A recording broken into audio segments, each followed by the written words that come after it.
ایک نے دیکھ لیا یہ کافی ہے، ایک شخص کی گواہی بھی کافی ہے۔ اگر وہ سچا ہو تو اگر بیمار ہو یا سفر میں ہو تو روزہ چھوڑ سکتا ہے، وہ دوسرے دنوں میں گنتی پوری کر لے۔ ایسا کیوں ہے؟ یرید اللہ، اللہ چاہتا ہے، بکم تمہارے لیے، کیا؟ لیسرا، آسانی۔ آسانی کیا ہے اس میں؟ بیماری اور سفر میں روزہ نہ رکھنا یہ سہولت کے لیے ہے۔ ولا یرید بکم العسر، اور نہیں چاہتا وہ تمہارے لیے تنگی، تمہیں وہ مشقت میں نہیں ڈالنا چاہتا، اس لیے اس نے رخصت دے دی۔ گنتی پوری کرنا بعد میں تو لازم ہے، اور ہمارا دین آسانی کا دین ہے۔ وَلِتُكْمِلُوا الْعِدَّةَ، اور تاکہ تم گنتی پوری کرو۔ اصل چیز کیا؟ گنتی پوری کرو، رمضان میں یا بیماری یا سفر کی صورت میں رمضان کے بعد پوری کرو۔ وَلِتُكَبِّرُوا اللَّهَ، تاکہ تم اللہ کی بڑائی بیان کرو، عَلَىٰ مَا هَدَاكُمْ، اس پر جو اس نے ہدایت دی تم کو، اس نے تمہاری رہنمائی کی، اس پر اللہ کی بڑائی بیان کرو۔ اس لیے جب گنتی پوری ہو جاتی ہے تو رمضان جب ختم ہوتا ہے تو اگلا دن کس کا ہے؟ عید کا۔ اور عید کے دن کی مخصوص عبادات کیا ہیں؟ تکبیرات کا پڑھنا۔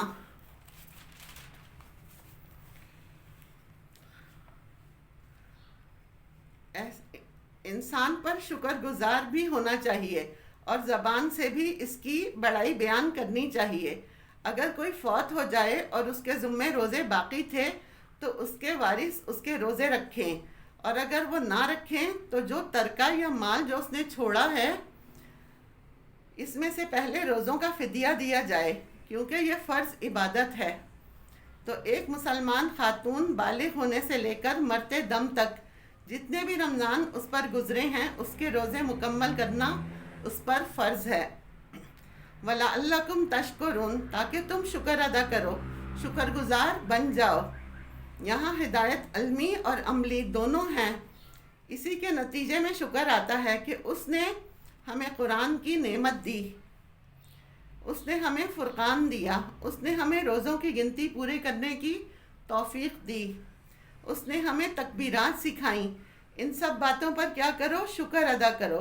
اس لیے ہر نماز کے بعد اللہ سے توفیق مانگنی چاہیے۔ ربی اعنی علی ذکرک و شکرک و حسن عبادتک۔ اوورآل اس آیت کا خلاصہ کیا ہے کہ اللہ نے اس مہینے میں صرف روزہ ہی فرض نہیں کیا، اس نے اس میں قرآن بھی نازل کیا۔ یہ دو بڑی نعمتیں، روزے کی عبادت کی نعمت اور قرآن کی نعمت، اللہ کا بڑا احسان ہے ہم سب پر۔ وَإِذَا سَأَلَكَ عِبَادِي عَنِّي، اور جب آپ سے سوال کریں میرے بندے میرے بارے میں، فَإِنِّي قریب، تو بے شک میں قریب ہی ہوں۔ کیونکہ ایک متقی شخص کا مطلوب کیا ہوتا ہے؟ وہ کیا چاہتا ہے؟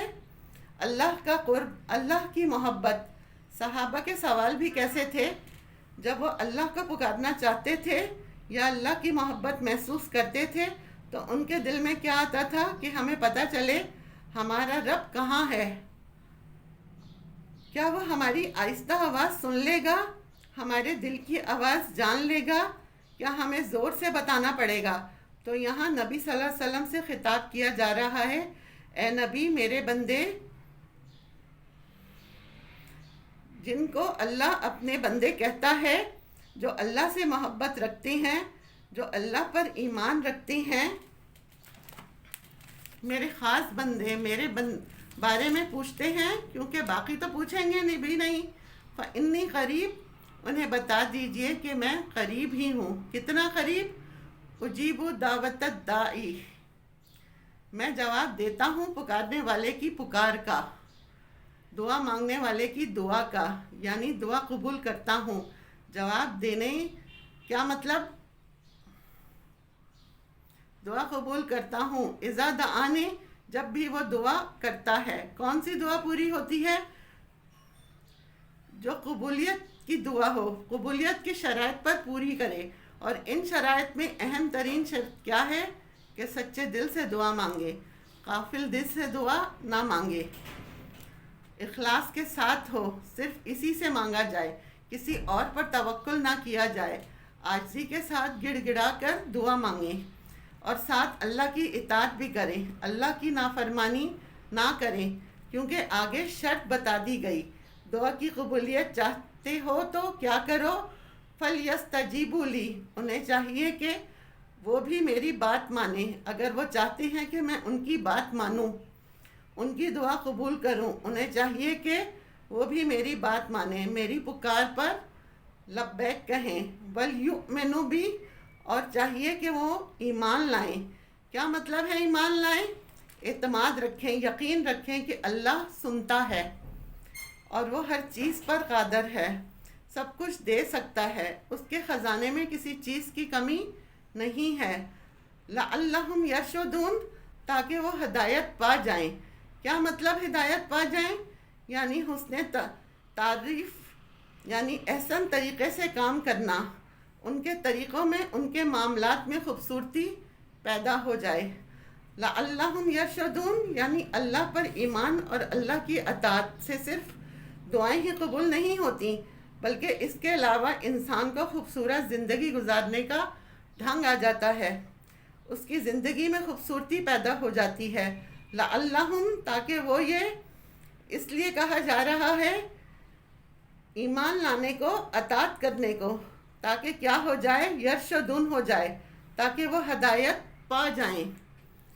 اُحِلَّ لَكُمْ لَيْلَةُ الصِّيَامِ الرَّفَثُ إِلَىٰ نِسَائِكُمْ، حلال کر دیا گیا تمہارے لیے رمضان کی راتوں میں اپنی بیویوں کے پاس جانا۔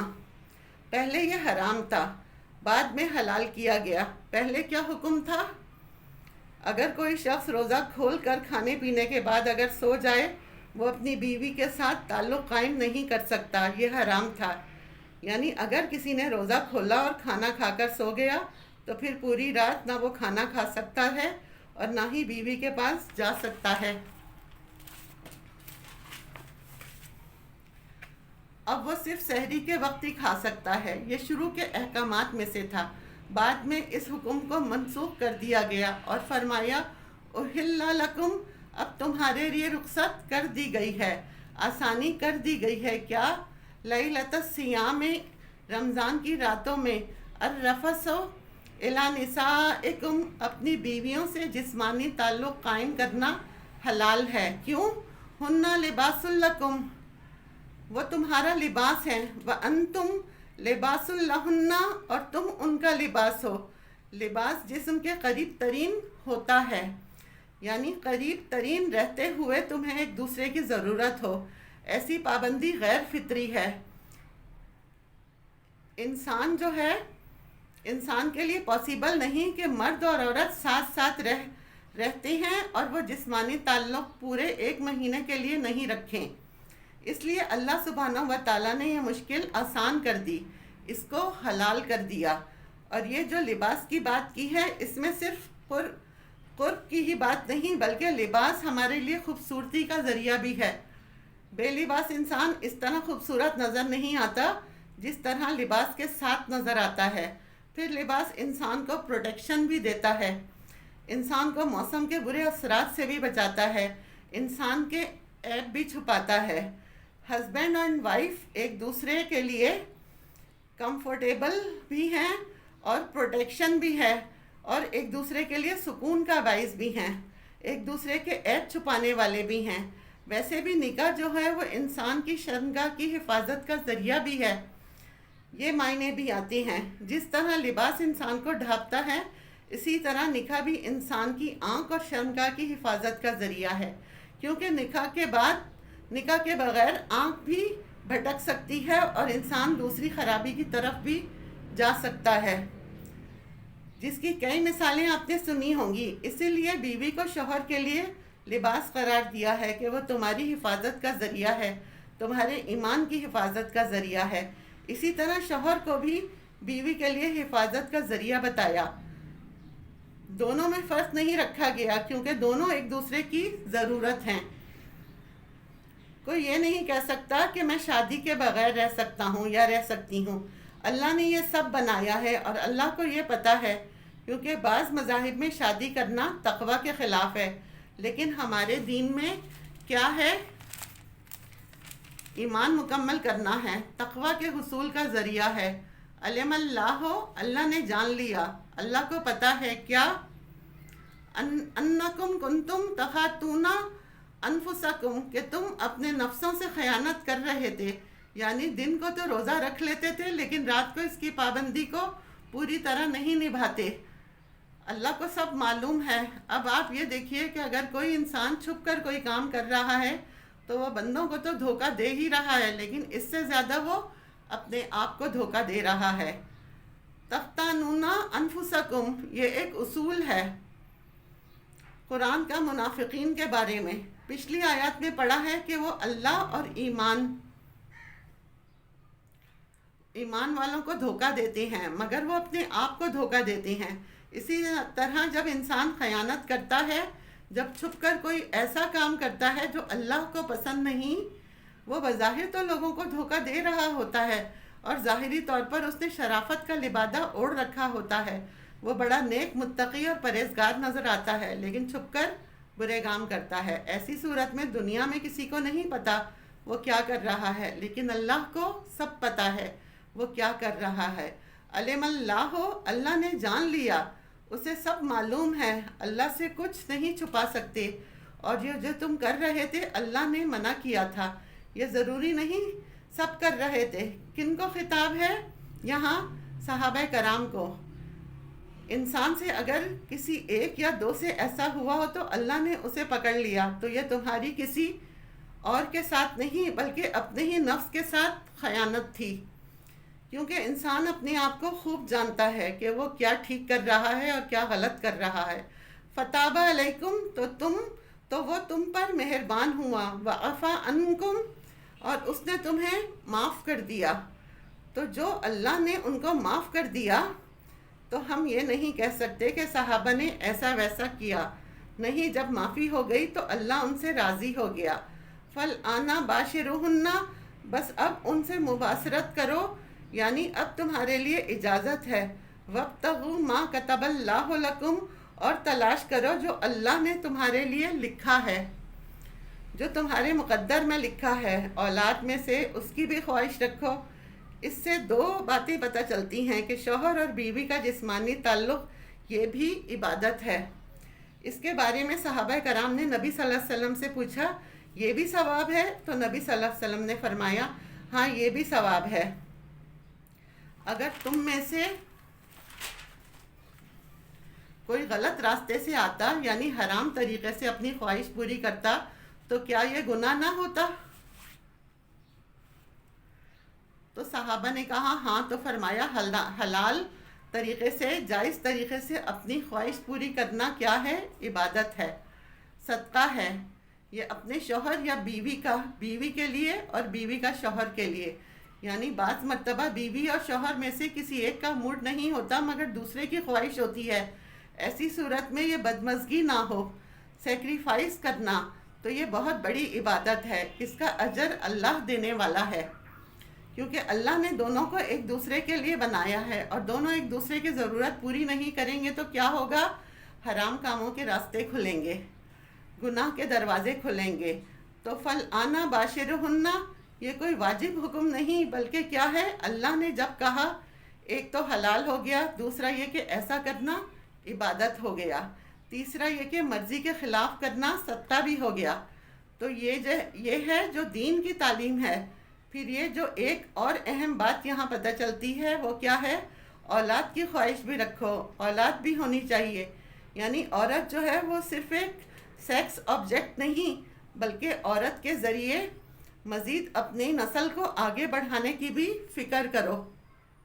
اللہ نے یہ تعلق تمہاری خوشی کے لیے تو رکھا ہے، لیکن اس کے ساتھ ساتھ ایک اور مقصد بھی ہے، اس مقصد کو بھی پورا کرو، کیونکہ یہ بہت زیادتی کی بات ہے کہ کسی عورت سے فائدہ اٹھایا جائے اور اسے اولاد سے محروم رکھا جائے، کہ یہ ذمہ داری ہم نہیں نبھا سکتے، بچوں کا رونا دھونا نہیں دیکھ سکتے۔ حتیٰ یتبین لکم الخیط الابیض من الخیط الاسود من الفجر، یہاں تک کہ واضح ہو جائے سفیدی دھاری سیاہ دھاری سے فجر کے وقت، یعنی رات اور دن الگ الگ ہو جائیں۔ اور یہ کب ہوتا ہے؟ جب فجر طلوع ہوتی ہے۔ اس وقت آسمان پر باقاعدہ آثار ہوتے ہیں۔ ثم اتموا الصیام الی اللیل، پھر پورا کرو روزے کی رات تک۔ پھر آپ یہ دیکھیں روزے کے اوقات گھڑیوں سے نہیں بتائے گئے، جس طرح چاند دیکھ کر روزہ رکھنے اور کھولنے کا حکم دیا گیا، اسی طرح روزہ رکھنے اور کھولنے کے اوقات بھی دن اور رات کی تبدیلی سے لو، تاکہ ہر جگہ تم روزہ رکھ سکو۔ کسی خاص چیز سے باندھنا نہیں گیا، بلکہ یہ فطری نظام ہے۔ نبی صلی اللہ علیہ وسلم نے فرمایا، جب دن چلا جائے اور رات آ جائے تو روزہ افطار کر لو۔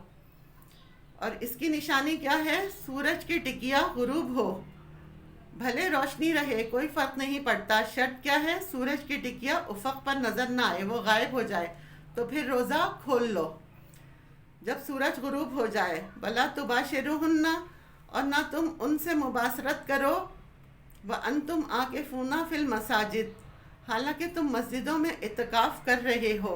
اب یہاں ایک بات بتا دی گئی کہ رمضان کی راتوں میں بیوی کے پاس جانا، مباشرت کرنا حلال ہے، لیکن مسجد میں جب اعتکاف کر رہے ہو تب مباشرت حلال نہیں ہے۔ اس کا مطلب یہ نہیں کہ انسان مسجد چھوڑ کر گھر آ جائے اور جو چاہے وہ کرے، نہیں۔ اعتکاف کرنا یعنی جتنے دنوں کی اس نے نیت کی ہے، ان دنوں میں بیوی کے ساتھ کسی بھی قسم کا تعلق نہیں رکھا جا سکتا۔ تلک حدود اللہ، یہ اللہ کی حدود ہیں، فلا تقربوہا، ان کے قریب بھی نہ جاؤ، یعنی اشاروں کنائیوں سے بھی کوئی ایسی بات نہ ہو جس سے اعتکاف کا ختم ہونے کا اندیشہ ہو۔ کذالک یبین اللہ آیاتہ للناس، اسی طرح اللہ بیان کرتا ہے اپنی آیات کو لوگوں کے لیے، یعنی سارے احکامات لوگوں کے لیے بیان ہوئے۔ کون کون سے احکامات؟ کھانے پینے کا حکم، بیویوں سے تعلق کا حکم، روزہ رکھنے اور کھولنے کے اوقات، اور اعتکاف کا حکم۔ یہ سارے احکام اللہ نے خود واضح کر دیے ہیں، کس لیے؟ لعلہم یتقون، تاکہ وہ متقی بن جائیں۔ یہ سب کس لیے ہیں؟ تقوی کے حصول کے لیے۔ مطلوب کیا ہے؟ تقوی۔ وآخر دعوانا ان الحمد للہ رب العالمین۔